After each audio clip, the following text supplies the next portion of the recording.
Assalamualaikum warahmatullahi wabarakatuh. Sampurasun, wilujeng enjing, kulanun, mangga.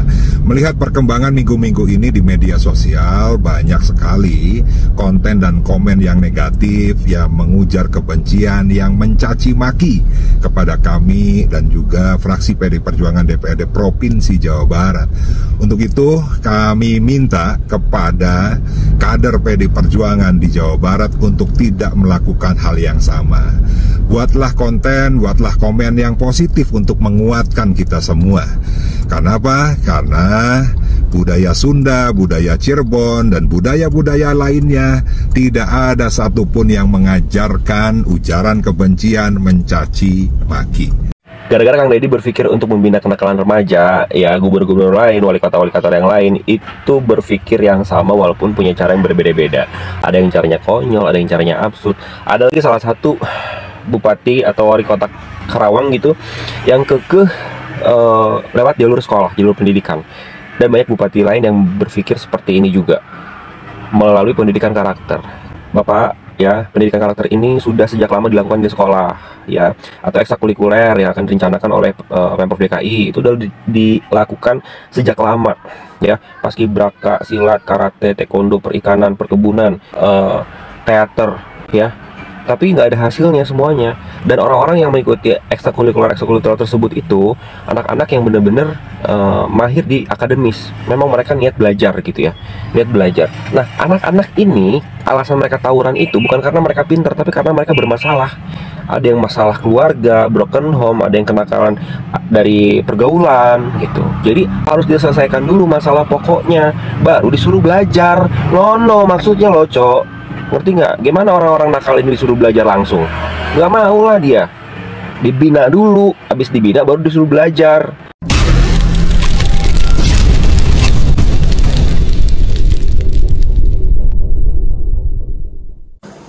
Saya paham lah, mama banyak yang bahagia karena pembiayaan yang tidak mesti dilakukan itu hari ini bisa tidak jadi dikeluarkan karena adanya larangan yang saya berikan untuk sekolah-sekolah, termasuk di dalamnya larangan studi tour.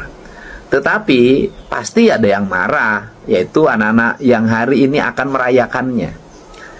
Nah, saya sampaikan pada semua ya, anak-anakku, adik-adikku, tidak ada larangan kalian untuk di sekolahnya bikin perpisahan, di sekolahnya bikin acara kebahagiaan, bermusik, bersastra, menari, asalkan seluruh rangkaian kegiatan itu bersumber daya dari sekolah itu sendiri. Di sekolah ada banyak anak-anak yang menjadi pemain band, banyak anak-anak yang menjadi penari sanggar, banyak anak-anak yang punya kemampuan bersastra, berdrama, banyak kok. Terus kemudian gunakan sumber daya, yang satu bikin panggung, yang satu ngedekor, yang satu lagi bagian fotografer, videografer, kemudian menjadi kenangan dan menjadi cerita pada kehidupan yang akan datang yang meninggalkan jejak digital. Nggak ada problem. Yang kita larang itu adalah kegiatan yang menimbulkan pembiayaan besar. Ke sekolahnya panggil artis, kemudian sewa gedung puluhan juta hanya untuk perpisahan. Nah, itu yang kita larang. Kenapa? Di antara kita ini tidak semuanya kaya dan tidak semuanya mampu.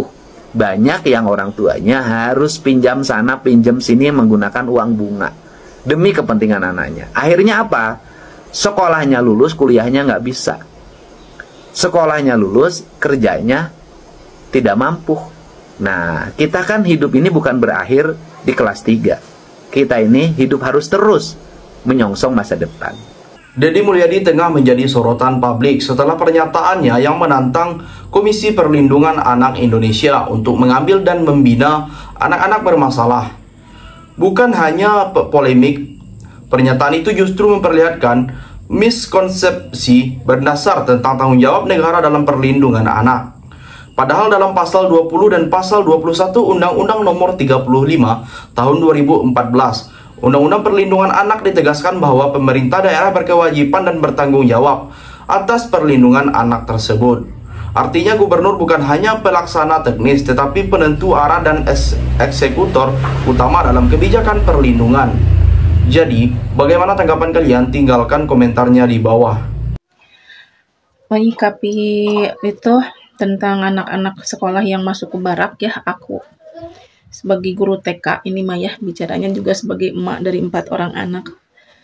Kebayang sebetulnya ya ketika anak-anak sebelumnya gitu ya, sebelum akhirnya ada yang dimasukkan, itu pusingnya mungkin orang tua ya yang ingin mendidik anak menjadi anak sesuai harapan gitu ya, tapi ternyata ada gitu ya yang ini dengan berbagai macam alasan. Ada yang senangnya kuda ronggeng, ada yang senangnya ada yang kesiangan wae karena tidurnya terlalu malam main HP wae gitu.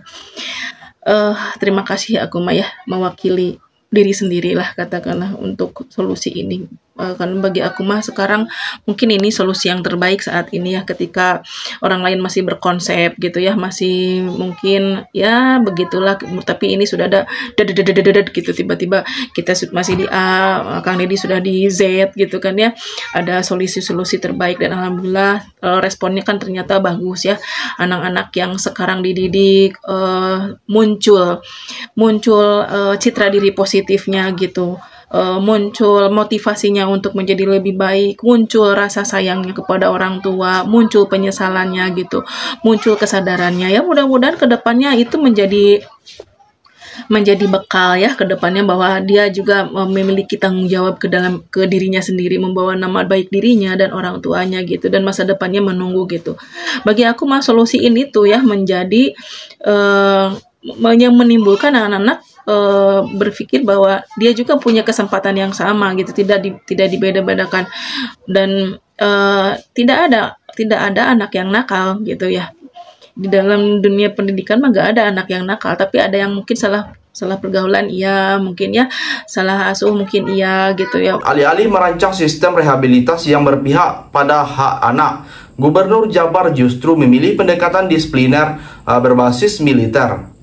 Dalam situasi tertentu pelatihan disiplin memang penting, namun menjadikan barak militer sebagai tempat untuk pendidikan karakter anak-anak yang dianggap bermasalah justru mengandung risiko kekerasan simbolik dan stigmatisasi.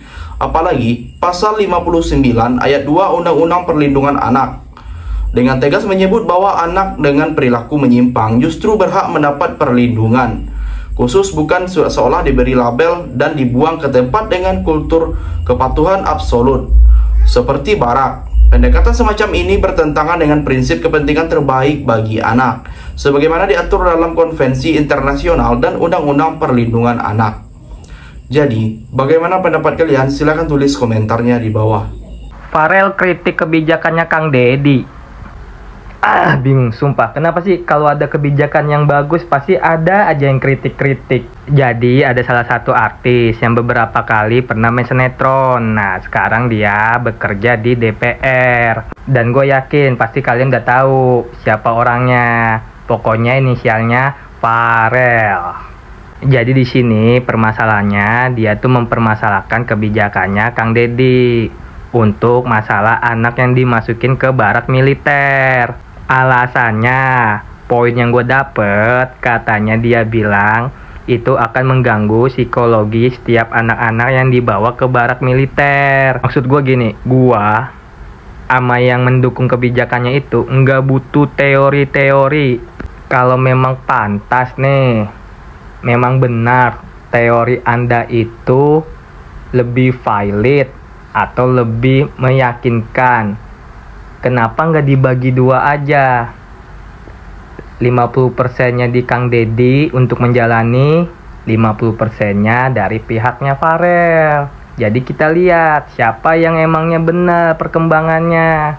Jadi nggak perlu kebanyakan teori. Kita lihat dengan sesuai fakta siapa yang benar. Kak Seto aja yang pertama kali mempermasalahkan sekarang udah datang kok ke barak militer. Dan akhirnya apa? Dia menyetujui. Dan tidak ada pelanggaran HAM di kebijakan yang dijalani oleh Kang Deddy. Jadi nih, untuk Farel dan untuk yang lain yang masih mempermasalahkan, coba datang dulu, baru kasih penjelasan. Masa belum datang aja udah mempermasalahin aja. Ingat, yang dibahas ini suatu hal yang nyata, bukan sinetron. Yang terakhir, tugas KPAI bukanlah mengeksekusi kebijakan, melainkan melakukan pengawasan, mediasi, dan advokasi. Dalam pasal 76 huruf A Undang-Undang Perlindungan Anak, jelas disebut tugas KPAI adalah melakukan pengawasan terhadap pelaksanaan perlindungan dan pemenuhan hak anak. Jadi wajar jika KPAI memberikan kritik dan seharusnya itu tidak dianggap sebagai intervensi negatif dalam perspektif hukum dan HAM. Anak bukan sekedar individu yang belum dewasa, melainkan pemegang hak yang harus dilindungi oleh negara. Jadi, sampai di sini bagaimana tanggapan kalian? Tinggalkan komentar di bawah sebanyak-banyaknya. Saya dari channel YouTube Segudang TV, pamit. Sampai jumpa.